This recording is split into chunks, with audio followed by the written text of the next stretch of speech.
महाराष्ट्र राज्य महसूल कर्मचारी संघटनेच्या कर्मचाऱ्यांनी आजपासून बेमुदत संपाची घोषणा केली आहे। आपल्या विविध मागण्यांच्या वेळेवर पूर्तता करून सुद्धा शासन स्तरावर कोणत्याही प्रकारची दखल घेण्यात आली नसल्याने नाईलाज महाराष्ट्र राज्य महसूल कर्मचारी संघटनेच्या वतीने बेमुदत संप पुकारण्यात आला असल्याचे समजते। या संपाचा फटका सामान्य जनतेला बसत असून याचा सरळ परिणाम विद्यार्थ्यांवर होताना दिसत आहे। विद्यार्थ्यांना शाळेसाठी लागणारे कागदपत्र वेळेवर मिळणार नाही, तसेच सामान्य नागरिकांच्या महसूल विषयक कामे सुद्धा खोळंबणार असल्याने नागरिकांमध्ये तीव्र नाराजी दिसून येत आहे। जोपर्यंत शासन आमच्या मागण्या पूर्ण करत नाही तोपर्यंत आम्ही बेमुदत काम बंद आंदोलन समाप्त करणार नाही, असा इशारा संघटनेच्या वतीने देण्यात आला आहे।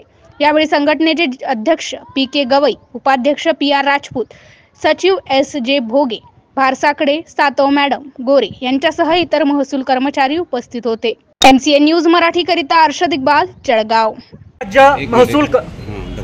महाराष्ट्र राज्य महसूल कर्मचारी संघटनेच्या विविध मागण्यांच्या संदर्भात याच्या अगोदर आम्ही शासनाला निवेदन दिलेलं आहे आणि चरणबंद आंदोलनाची निवेदन देण्यात आले असून देखील शासनाने अद्यापही कोणत्याही प्रकारे कार्यवाही केली नाही आणि त्याचाच परिपाक म्हणून आज आम्ही या ठिकाणी बेमुदत आंदोलन करत आहोत।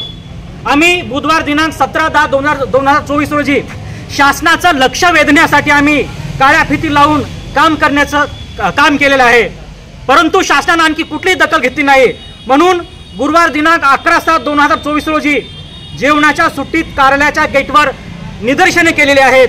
त्याचप्रमाणे शुक्रवार दिनांक 12/7/2024 रोजी लेखनी बंद आंदोलन केलेलं आहे आणि आज या 3 आंदोलनामध्ये देखील शासनाने कुठल्याही प्रकारे त्यांनी भूमिका घेतली नाही। म्हणून आम्हाला नाविलाजाने या ठिकाणी बेमुदत संपावर जाण्याचा पर्याय हा शासनाने उपलब्ध करून दिलेला आहे।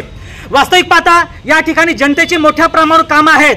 आम्ही जनतेचे सेवक आहेत, जनतेचे प्रत्येक काम करण्याचा उद्देश हा आमचा आहे, परंतु शासनाने जे कर्मचारी नेमले आहेत या कर्मचाऱ्याच्या देखील काही मागण्या आहेत। त्या मागण्या शासन साफ धुडकावून लावत आहे, त्याच्याकडे दुर्लक्ष करत आहे, त्या मागण्यांना केराची टोपली दाखवत आहेत। पण आम्हाला देखील मुलं बाळ आहेत, आम्हाला देखील कुटुंब आहेत, आम्हाला देखील परिवार आहे। तेव्हा आमच्या मागण्याकडे जर शासनाने दुर्लक्ष केले तर आम्ही हे जे काम बंद आंदोलन आहे हे काम बंद आंदोलन जोपर्यंत आमच्या मागण्या मंजूर होणार नाहीत तोपर्यंत हे आमचं आंदोलन हे अविरतपणे कायम राहील। जोपर्यंत आमची जी वरिष्ठ संघटना आहे या वरिष्ठ संघटनेकडून आम्हाला निर्देश प्राप्त होत नाहीत तोपर्यंत हे काम आमचं हे अविरतपणे सुरू राहणार आहे। या ठिकाणी जनतेला जो त्रास होणार आहे त्या त्रासाबद्दल मी संघटनेच्या वतीने सर्व जनतेची जाहीरपणे नम्रपणे या ठिकाणी माफी मागतो आणि माझे 2 शब्द सुचवतो।